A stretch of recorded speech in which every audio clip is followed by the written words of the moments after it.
Diet ചെയ്യുമ്പോൾ beef roast കഴിക്കാൻ പറ്റില്ലെന്ന് ആരാ പറഞ്ഞത്? അങ്ങനെ പറഞ്ഞവർക്ക് ഈ വീഡിയോ ഇപ്പോഴേ അയച്ചു കൊടുത്തേക്ക്. Let's make A 0 oil healthy beef roast today.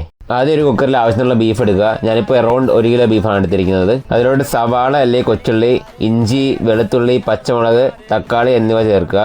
എന്നിട്ട് ആവശ്യത്തിന് ഉപ്പും കുറച്ച് മഞ്ഞൾപ്പൊടിയും കുരുമുളക് പൊടിയും ആഡ് ചെയ്ത് നന്നായി മിക്സ് ചെയ്യുക.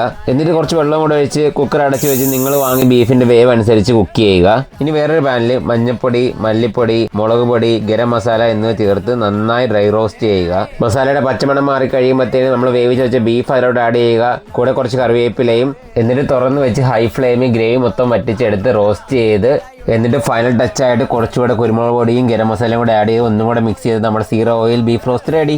ഇപ്പം നമ്മൾ 0 oil ബീഫ് റോസ്റ്റ് ഉണ്ടായി. പക്ഷേ ഇതൊരു കാലം ചോറിൻ്റെ കൂടെ കഴിച്ചാൽ ഒരിക്കലും ഹെൽത്തി ആവില്ല. അപ്പോൾ ഇതെങ്ങനെ പ്രോപ്പറായിട്ട് റൈസിൻ്റെ കൂടെ പോർഷൻ ചെയ്ത് പ്ലേറ്റ് ചെയ്യണമെന്ന് അറിയാനായിട്ട് നിങ്ങൾ പോർഷൻ എന്ന് കമൻറ്റ് ചെയ്യുക. അപ്പോൾ ഞാൻ വേറൊരു വീഡിയോ കൂടെ ചെയ്യുന്നതായിരിക്കും. അതിനുവേണ്ടി നിങ്ങൾ ഈ റെസിപ്പി സേവ് ചെയ്ത് വയ്ക്കുക. എന്നിട്ട് ഈ ന്യൂ ഇയറിന് ഇങ്ങനെ ബീഫ് റോസ്റ്റ് ഉണ്ടാക്കി നോക്കിയിട്ട് നിങ്ങളുടെ അഭിപ്രായം എന്നെ അറിയിക്കുക. കൂടുതൽ ഹെൽത്തി റെസിപ്പീസിനായിട്ട് എൻ്റെ അക്കൗണ്ട് കൂടെ ഒന്ന് ഫോളോ ചെയ്ത് വെച്ചേക്കുക കേട്ടോ. അടുത്ത വീഡിയോ കാണാം. ബൈ.